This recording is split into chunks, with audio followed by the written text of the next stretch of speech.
अरे चश्मे बदूर, तुम्हें तो मेरी नजर ही लग जाएगी किसी दिन। कैसी हो सुमैया? बहुत बिजी रहने लगी हो आजकल। अरे नहीं, मेरी कौन सी मिलें चल रही हैं। वो तो तुम पढ़ाई कर रही होती हो ना, मैंने सुना था तुम्हारे इम्तिहान भी आने वाले हैं, इसीलिए अब या तो मैं तुम्हारा दिमाग खा जाऊं या फिर तुम पढ़ाई कर लो। और ये किस खुशी में? लो, अब इसके लिए भी किसी खुशी का होना जरूरी है। हाँ। तुम नाराज हो? नहीं, हमें अच्छा नहीं लगता कि तुम हमारे लिए कुछ भी करो।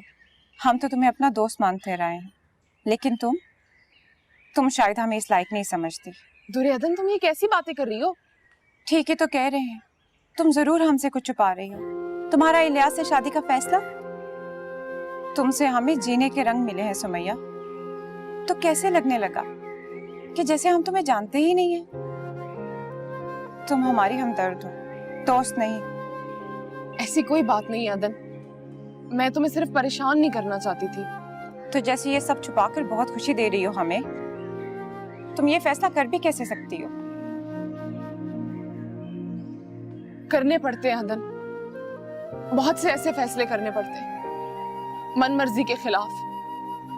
ऐसे फैसले जो बंदे की जिंदगी की काया ही पलट दे, करने पड़ते हैं ऐसे फैसले। और तुमने भी तो लिया था ना बिलाल के लिए ऐसा फैसला, मैंने भी ले लिया।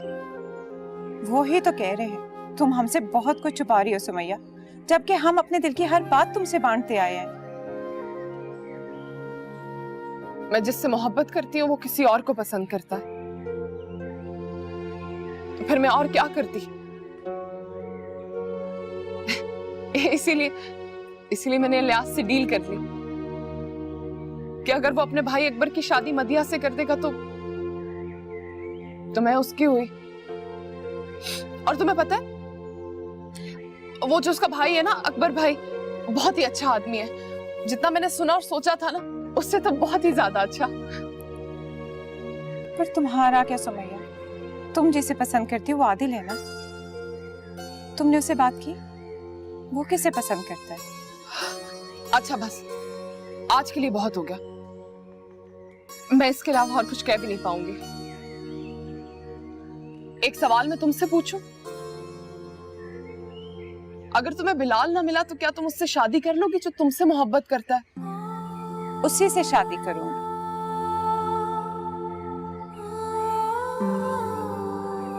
अच्छा खैर, तुम मुझसे वादा करो, तुम मेरी मोहब्बत के इस राज को अमानत की तरह रखोगी, आदिल से कुछ भी नहीं कहोगी। मैंने वैसे भी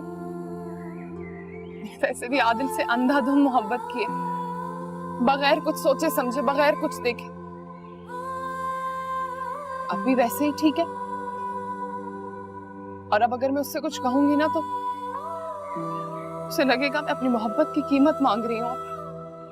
ये मैं नहीं कर सकती।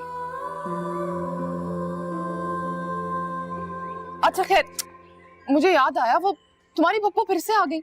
उन्हें भी चैन नहीं है ना कहीं? अरे तुम्हारी इन बातों में हलवे का तो ध्यान ही नहीं रहा। इतने प्यार से बना के लाई थी मैं तुम्हारे लिए। किस मिट्टी से बनी हो तुम? तुम्हारी जैसी। अब तो बोलने भी तुम्हारी तरह लगी हूँ, मोटी मोटी उर्दू।